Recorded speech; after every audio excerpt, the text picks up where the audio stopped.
Hello everyone, this is Sumangal Sakarbar and you are watching English Way Academy. तो grammar के revision में मैं आपको पढ़ा रहा हूँ प्रेपोजिशन, और अब तक बहुत सारे प्रेपोजिशन मैं आपको करवा चुका हूँ। अब मैं बता रहा हूँ एनालिटिकल ऑफ प्रेपोजिशन, कौन सी कंडीशन में कौन कौन से प्रेपोजिशन जो एक से लगते हैं लगभग और एक से ऑप्शंस में पूछे जाते हैं, और कहाँ कहाँ उन्हें किन कंडीशनों में क्या फ़र्क है उनमें। अब देखिए, सबसे पहले आज देख लेते हैं बिसाइड और बिसाइड्स में क्या फ़र्क है। दोनों एक से लगते हैं, केवल एस का फ़र्क है बिसाइड और बिसाइड्स। तो देखिए, बिसाइड का मतलब होता है के बगल से, और बिसाइड्स का मतलब होता है के अलावा। जब किसी वाक्य में बाय द साइड ऑफ या आउटसाइड, बगल से, समीप या बाहर जैसे स्थान बोधक का भाव आता है, तब उससे बिसाइड, और जब इन एडिशन टू के अतिरिक्त का भाव आता है तो बिसाइड्स का प्रयोग किया जाता है। मतलब शी सैट बिसाइड मी, मतलब वह मेरे बगल में बैठ गई। तो यहाँ पर बगल का अर्थ आ रहा है besides a pencil he has a pen. इसका मतलब है कि पेंसिल के अलावा उसके पास एक पेन है। तो यहाँ पर भी हमने यहाँ पर क्या किया, के अलावा का अर्थ दे रहा है बिसाइड्स। तो देखिए, यहाँ पर बिसाइड और बिसाइड्स में कितना बड़ा फर्क आ गया, केवल एस का फर्क है, लेकिन अर्थ में कितना अंतर है। अब हम देखेंगे अमोंग और बिटवीन को। अमोंग और बिटवीन में क्या फ़र्क है। जब सिर्फ दो का भाव निकलता हो तो बिटवीन का, जब सिर्फ दो का भाव निकलता हो तो बिटवीन का प्रयोग करते हैं, और दो से अधिक का भाव निकलता हो तो उसके बीच की बात चल रही हो तो अमोंग को यूज करते हैं। लेकिन यहाँ पे भी मैंने पहले भी बताया था, यहाँ पर भी फ़र्क है कि संख्या क्लियर होने पर हम बिटवीन यूज करते हैं, दो से ज़्यादा के लिए भी यूज कर सकते हैं, संख्या क्लियर हो सकती है 10 तक के लिए यूज कर सकते हैं, और दो अगर संख्या क्लियर नहीं है तो वहाँ पर अमोंग का यूज किया जाएगा। The money was divided between my two sons. पैसा मेरे दो बेटों के बीच में, धन मेरे दो बेटों के बीच में बांट दिया गया। तो यहाँ दो के बीच के लिए बिटवीन लगाया गया। अब देखिए, the money was divided among my three sons. Money यहाँ पर अमोंग माई सन्स लिखा होता, या थ्री ना होता, थ्री के साथ भी बिटवीन लग सकता है, अमोंग माई सन यहाँ पर होता। अगला है अमोंग एंड अमोंगस्ट के बीच में क्या फ़र्क है। दोनों ही प्रेपोजिशन का अर्थ देते हैं, अमोंग और अमोंगस्ट दोनों ही एक सेम अर्थ देते हैं, लेकिन सिर्फ यह स्थान रखना चाहिए, यह ध्यान रखना चाहिए, अमोंग या अमोंगस्ट के बाद यदि द आए तो किसी का एक का प्रयोग कर सकते हैं, परंतु यदि उनके बाद वॉवेल आए तो अमोंगस्ट का प्रयोग ही किया जाता है। द आए तो किसी को भी यूज कर सकते हैं, अमोंग को भी और अमोंगस्ट को भी, लेकिन इसके बाद वॉवेल आता है तो अमोंगस्ट को यूज किया जाएगा। The money was divided among amongst the person, यहाँ पर द आया है आगे, इसलिए अमोंग और अमोंगस्ट दोनों ही लगा सकते हैं। Money was divided among amongst the persons. अब आगे है the money was divided amongst us. आगे आया है अस, तो अमोंगस्ट लगाना पड़ रहा है, यहाँ पर केवल अमोंगस्ट ही लगेगा। आगे जब वॉवेल आ रहा है, वॉवेल की कंडीशन में आपको अमोंगस्ट लगाना पड़ेगा। तो ये देखो गहरा फर्क है, आप इसे देख सकते हैं। अगला प्रेपोजिशन है ऑन एंड अपॉन में फ़र्क देखेंगे। ऑन और अपॉन में क्या फ़र्क है। वाक्य में जब स्थिर वस्तुओं का भाव हो तो ऑन को यूज़ किया जाता है, और जब गतिशील मूवमेंट चले तब वहाँ पर अपॉन को यूज करते हैं। जैसे कि he sat on the table, वह टेबल पर बैठ गया। तो यहाँ पर ये पहले से टेबल पर बैठा हुआ है, बैठ गया, तो ऑन लगाया जा रहा है। The rat sprang upon the chair, तो यहाँ पर रैट ने, चूहे ने कुर्सी पर कूदा है, तो इस कंडीशन में वो गतिशील चल रही है और मूवमेंट चल रहा है, इसलिए यहाँ पर अपॉन को यूज किया जा रहा है। अब हम देखेंगे बाय एंड टिल में क्या फ़र्क है। दोनों का प्रयोग तक के अर्थ में किया जाता है। बाय का प्रयोग नॉट लेटर देन, मतलब के बाद तक, नहीं के अर्थ में यूज करते हैं, के बाद तक नहीं, बाय। टिल का प्रयोग नॉट अर्लियर देन, मतलब इस समय से पहले तक के नहीं के लिए यूज किया जाता है। She will come back by 3 o'clock, यहाँ पर मतलब है वह 3 बजे तक वापस आ जाएगी। इसका मतलब 3 से बाद नहीं होगा, 3 तक हर हालत में वापस आ जाएगी।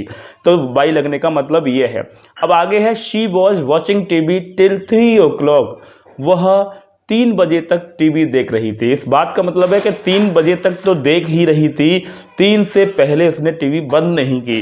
तो यहाँ पर ये कंडीशन बन रही है, मतलब आपको टिल लगाना है से पहले तक नहीं, और बाय लगाना है से बाद तक नहीं। टू से स्थान का बोध होता है, जबकि टिल से समय का बोध होता है। टू से किसका बोध होता है, स्थान का, और टिल से समय का बोध होता है। जैसे एग्जाम्पल देख लेते हैं, ही वेंट टू चंडीगढ़, तो यहाँ स्थान का बोध हुआ, वो चंडीगढ़ गया। He will work till morning, वह सुबह तक काम करेगा, तो यहाँ पर समय का बोध हुआ।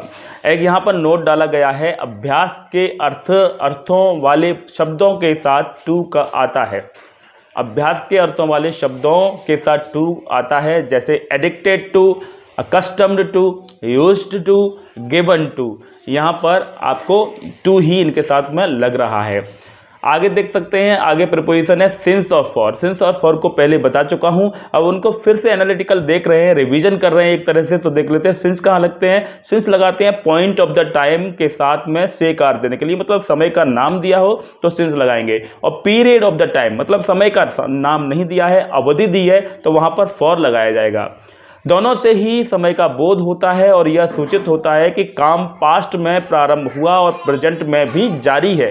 सिंस का प्रयोग पॉइंट ऑफ द टाइम और फॉर का प्रयोग पीरियड ऑफ द टाइम के लिए किया जाता है।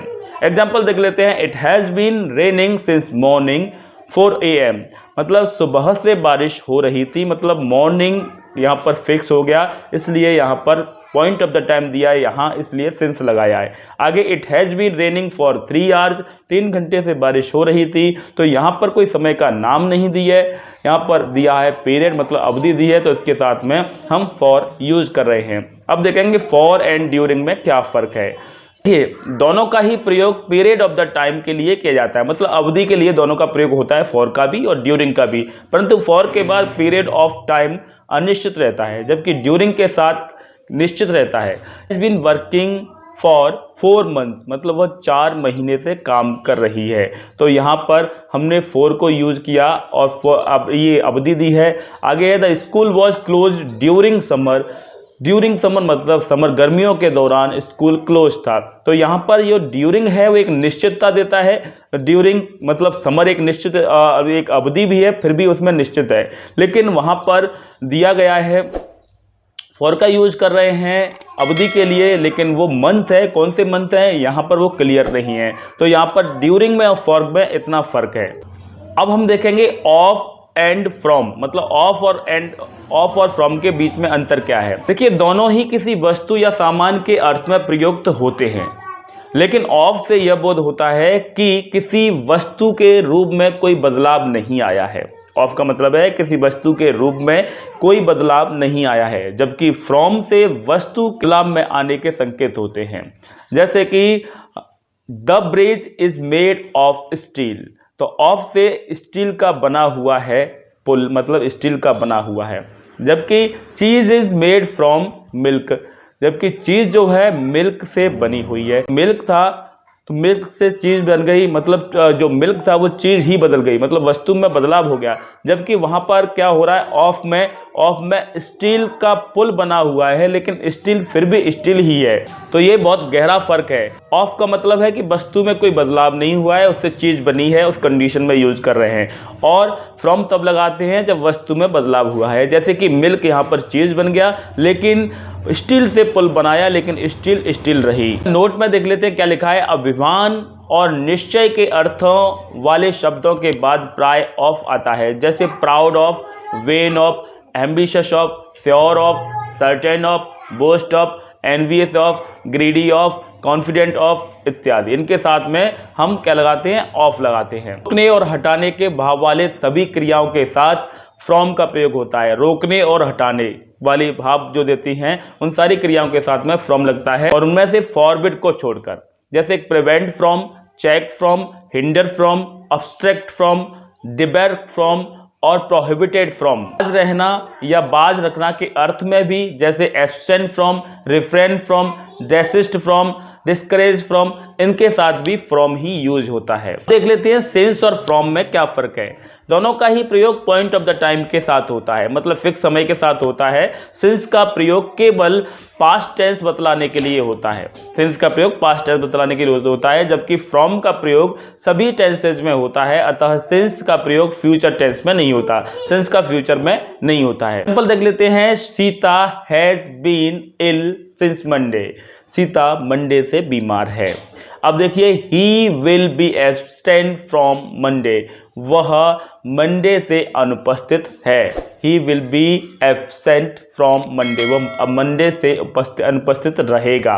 तो वहां फ्यूचर आया तो फ्रॉम लगाया। अब देखिए विद एंड फ्रॉम में क्या फर्क है। विद से माध्यम या साधन का भाव प्रकट होता है, फ्रॉम से अलगाव का बोध होता है। माध्यम या साधन पता पड़ता है कि किस चीज़ से कोई चीज़ हुई है, वहाँ विद लगाते हैं। जैसे कि she writes with a pen, वह पेन से लिखती है, या माध्यम क्या है, पेन है। और फ्रॉम से क्या होता है, अलगाव, किसी चीज़ से कोई चीज़ अलग हो रही है वहाँ लगाते हैं। The stick fell from hand, मतलब छड़ी हाथ से गिर पड़ी, मतलब क्या है, हाथ से वो अलग हो गई। तो उस कंडीशन में फ्रॉम को यूज किया जाता है। अब देखेंगे ऑन और ओवर में क्या फ़र्क है। जब एक दूसरे को छूते हुए कोई वस्तु किसी वस्तु से ऊपर हो, ऑन का प्रयोग होता है। मतलब ऐसे ऊपर हो कि टच करती है, जैसे ये हाथ मेरे हाथ के टच करता है तो यहाँ पर ऑन लगाएंगे। ओवर तब लगाएंगे कि ऐसा ऊपर हो कि टच ना करे, सीधा सीधा फर्क है। टच ना करे ओवर तब लगाएंगे ओवर, और टच करता है तो ऑन लगाएंगे। जैसे कि एग्जांपल देख लेते हैं, there is a pen on the table, table पर एक पेन है, मतलब पेन टेबल पर है तो टच कर रहा होगा, जाहिर सी बात है। तो इस कंडीशन में हमने ऑन लगाया है। जबकि the bird was flying over the tree, पक्षी पेड़ के ऊपर उड़ रहे थे, तो ऊपर उड़ रहे थे मतलब उसको टच नहीं कर रहे थे। इस कंडीशन में हमने ओवर यहाँ पर लगाया है। ओवर का मतलब समझाएगा, पेड़ के ऊपर इस तरह से उड़ रहे हैं कि उसको टच नहीं कर रहे हैं, और टेबल पर पेन ऐसे है कि इसको टच कर रहा है, तो हमने ऑन लगाया। तो अब हमने यहाँ पर सारे प्रेपोजिशन और प्रेपोजिशन का जो एनालिटिकल था वो सब मैंने बता दिया है कि क्या क्या विश्लेषणात्मक चीज़ें हैं, कहाँ कहाँ कौन कौन से प्रेपोजिशन एक से लगते हैं, लेकिन उनमें क्या गहरा फर्क है वो मैंने आपको बता दिया है। कल एक और वीडियो में प्रेपोजिशन का आपको बताऊंगा, जहां पर मैं आपको बताऊंगा कहां पर प्रेपोजिशन का ओमिशन होता है। मतलब ओमिशन कहां पर, मतलब प्रेपोजिशन हटता है जहां उसकी जरूरत नहीं है, उसे कहा जाता है ओमिशन ऑफ प्रेपोजिशन। तो प्रेपोजिशन का ओमिशन पढ़ने के लिए कल का वीडियो जरूर देखेगा। ये वीडियो कैसा लगा कमेंट बॉक्स में जरूर बताइएगा। अच्छा लगा हो तो लाइक जरूर कीजिएगा, और अगर आप फर्स्ट टाइम हमारे चैनल पर आए तो चैनल को सब्सक्राइब कीजिए, उसके बाद बेल आइकन को क्लिक कीजिए ताकि आपको टाइम पर हमारे वीडियोज की नोटिफिकेशन मिल जाएगा। So that's enough for today, thanks for watching video.